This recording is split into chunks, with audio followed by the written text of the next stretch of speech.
everybody, welcome back to our Let's Play of Soul Calibur 6. We are at, well, not at, but we are very close and near to the end here of our Soul Chronicle playthrough. Zasalamel is next, and if you can see that on the screen, I derped. And I actually, I did this already by accident. Well, I didn't do it by accident. I accidentally didn't record it, I guess is the right way to say it. I went to turn off the recording, and the little message on the screen said the recording has started, and that was definitely a damn it moment.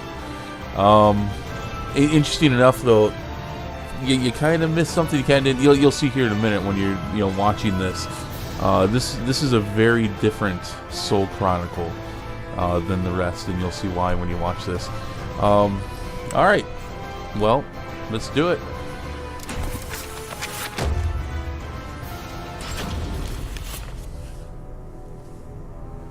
Across all history, the truly strong remain shrouded deep in darkness, hidden from society.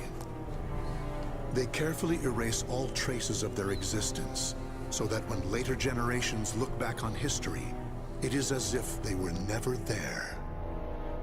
But sometimes, even the most perfect plans to erase one's tracks leave unexpected loose ends. This tome was one of those loose ends, left behind in charred ruins. What secrets lie within?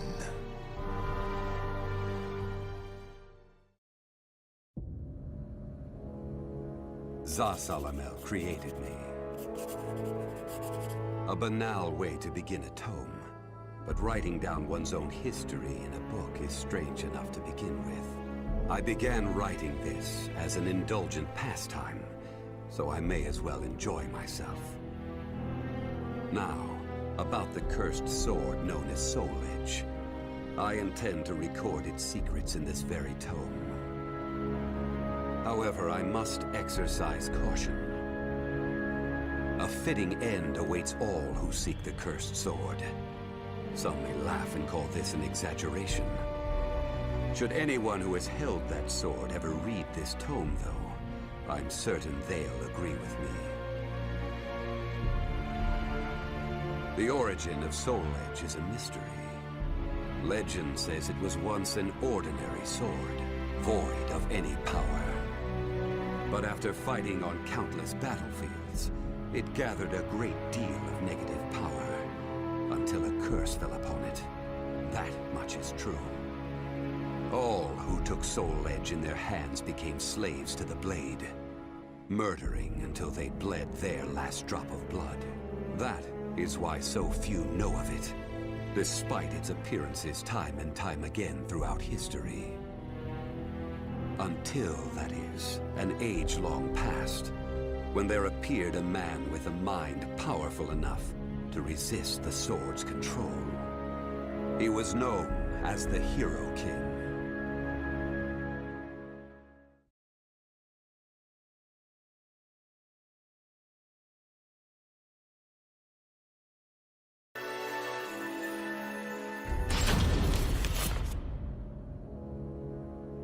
In that ancient age, great change came only through war.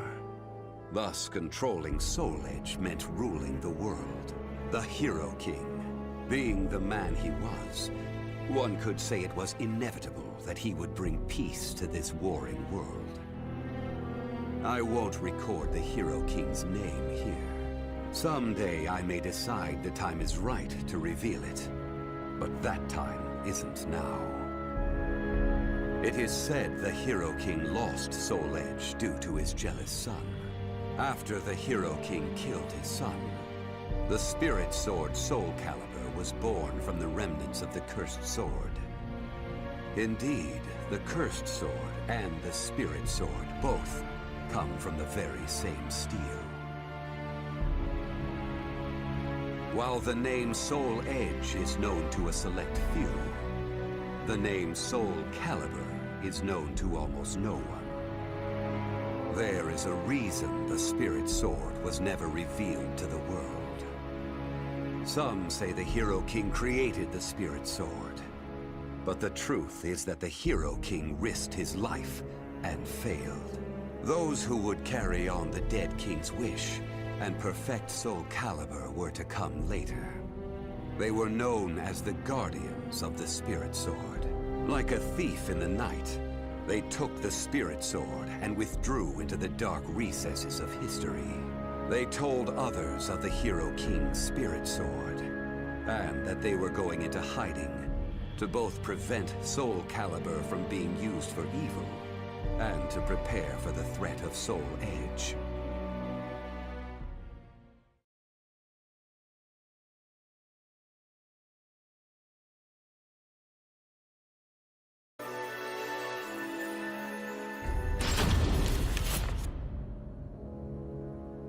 The Guardians of the Spirit Sword only entrust Soul Calibur to a select few.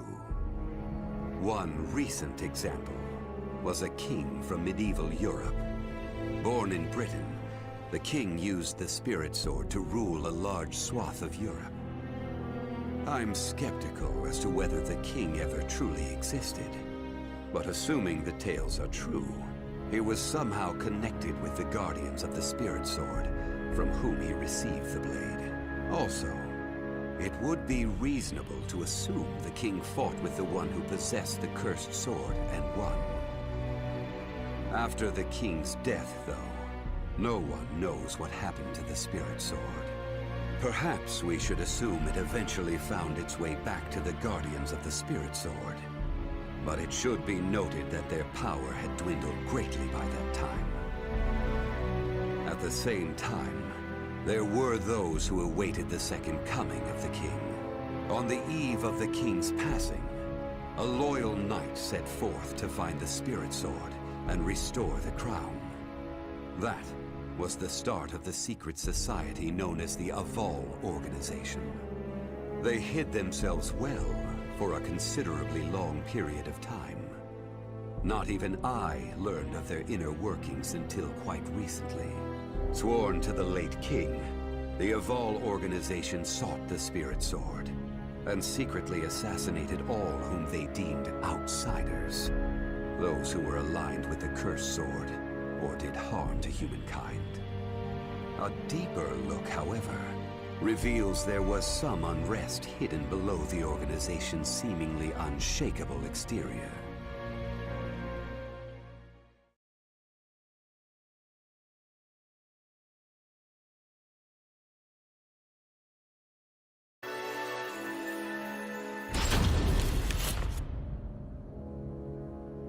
After slumbering in the shadows of history, Soul Edge was awakened by the pirate Cervantes de Leon. Cervantes attacked the ship of one who had won Soul Edge at an auction. He stole the cursed sword and became its puppet. Soul Edge changes its form depending on its wielder. When Cervantes took up the cursed sword, it transformed into 2 blades. And after nearly 30 years of slumber, it caused that terrible catastrophe. Cervantes and the cursed sword were defeated by a female warrior, and one of the blades was destroyed. Shattering without coming in contact with the Spirit Sword was a first for Soul Edge. Immediately afterwards, the evil seed occurred. The evil within Soul Edge was unleashed upon the entire world. Why did the evil seed occur? What havoc did it wreak where it landed? Not even I have any way of discerning this. But one thing is certain. Ever since that day, the cursed sword's malfested kin have been swiftly multiplying. What does it mean to be malfested? It's extremely hard to define, for the resulting phenomena are so varied. There are those who undergo monstrous transformations, while others look no different from ordinary humans at first glance. In addition to humans, some animals have experienced transformations as well. Common traits of the malfested include heightened fighting instincts and violent tendencies. Some become beasts, hungry only for slaughter. while others use strategy to entrap powerful foes. But they all slip into towns and cities, seeking blood under the cover of darkness. Some time after the evil seed, the Azure Knight Nightmare appeared. Rumors said he possessed Soul Edge, and his string of indiscriminate murder seemed to agree with this. Personally, I was also interested in discovering this knight's true identity. I then received news that the Aval organization had encountered him and were defeated. It intrigued me that there seemed to be someone in their organization deeply interested in the evil seed.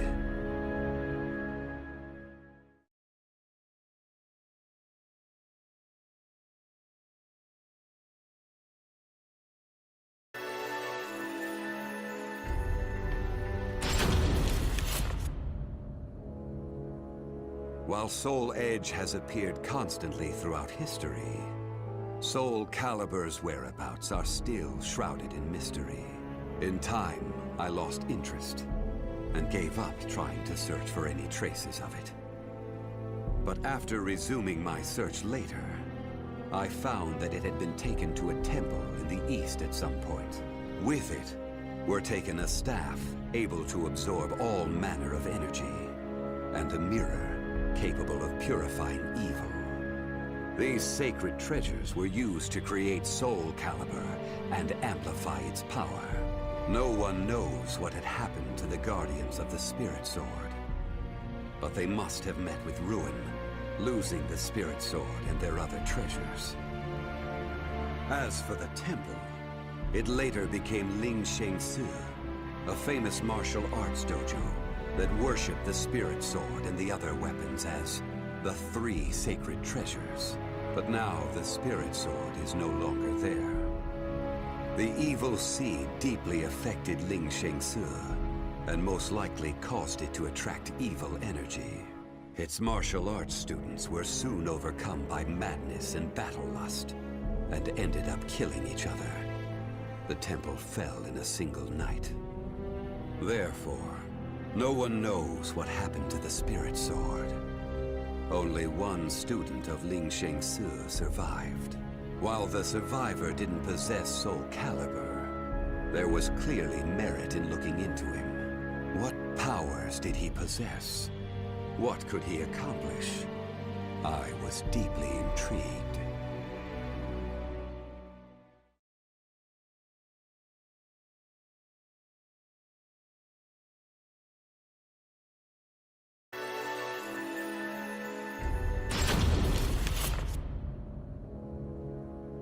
I only started writing this tome as a pastime, but in order to give it a clear perspective, I must reveal my identity.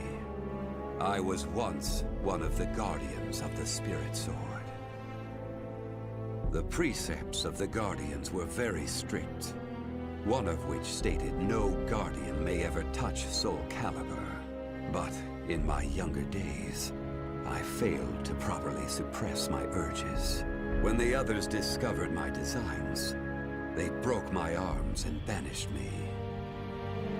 Amid my despair, I searched for a way to survive. What I discovered was the art of reincarnation. After a long period of training, I mastered the secrets contained within this lost wisdom. I reincarnated myself over and over again, and became an entity that could transcend generations. At first, I didn't realize the price I would have to pay for eternal life. For every time I reincarnated, I experienced the pain of death. It felt like my soul was being crushed. It is hard to put such pain and suffering in words. Indeed, I hadn't managed to completely escape death. No matter what one may accomplish in life, death remains inescapable. My bodies have lain in countless graves, but my soul will never rest in peace. So it was that I came to yearn for the final eternal death I could never have. And such desire began to corrupt my everlasting life. Gradually, I began to seek out death itself.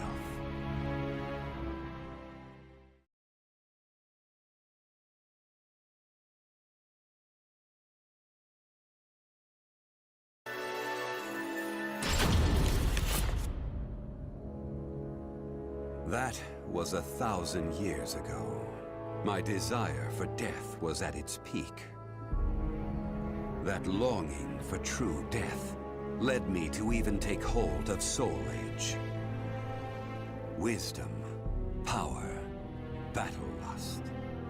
In those days, I felt I could do anything. But when it was over, I was forced to confront just how prideful I had been. As a puppet of the cursed sword, I kept fighting to my last breath. And for what? I fought in an age of endless war that spanned the world, all to establish a certain dynasty. That is all I'll say on the matter. I've lived as every type of person. Old, young, man, woman. But I've never felt as much joy as when I wielded that power. However, not even the cursed sword could free me from the chains of samsara. And so I died, and was born again into this world.